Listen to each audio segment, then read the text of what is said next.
Talk to us about the importance of the Arctic region, its natural resources. Why are so many countries growing more interested?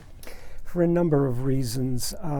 I would say, first of all, to be perfectly objective, there are enormous reserves of oil and gas. Something like 1/3, total of the oil and gas reserves of the world are in that area. Maybe, not quite, but it's a very, very substantial amount. So that obviously whets, people's interest. I would say that the course of development has probably been slowed because of the decline in prices and the surplus now of natural gas, but eventually, it's going to be developed 20, 30 years from now. The Arctic is not really what I would call new territory. There are major nickel mines, copper, gold, diamonds. It's a very rich area, so there's already been a lot of industrial development, and that certainly will continue. But in addition to that, with the ice melting in the Arctic Ocean, it means that new shipping lanes, they're not going to be ice-free, and they're not going to be like the Panama Canal, but they will increase the level of shipping up there. And there are going to be a lot of issues. There are no coast guards up there. There are no ports up there. So the whole question of search and rescue, of safety, is going to be very, very important. And in addition to that, I would strongly emphasize, fishing. There are large fish reserves that have to be managed properly.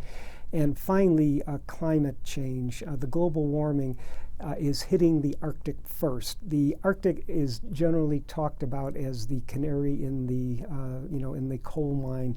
When things go wrong in the Arctic, the rest of the world feels it. And what we're starting to see now, two things in particular. One, the increase in the level of sea levels.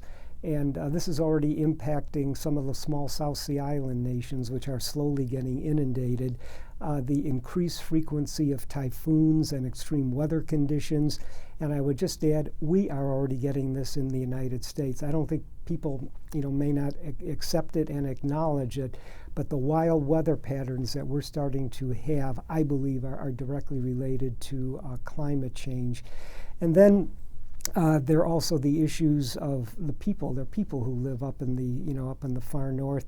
Their way of life is changing. They're badly affected by things like a mental health disease, alcoholism. So they're very significant, social, economic problems as well. Fortunately, there are no major border issues at this moment. The UN Convention on the Law of the Sea gives a 200-mile exclusive economic zone to each of the 5 Arctic coastal states. So there are no really serious, border issues that could lead to, to a shooting war, in the next few days.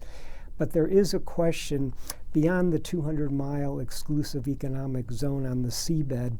If you can claim that your coastal shelf goes out beyond 200 miles, you can claim what's on the seabed. So the Russians are making claims to this body under the UN Convention on the Law of the Sea.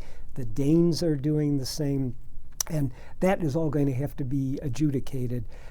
Whether or not is that going to be an issue that countries will go to war about, I doubt it very, very, very much. But it is an issue.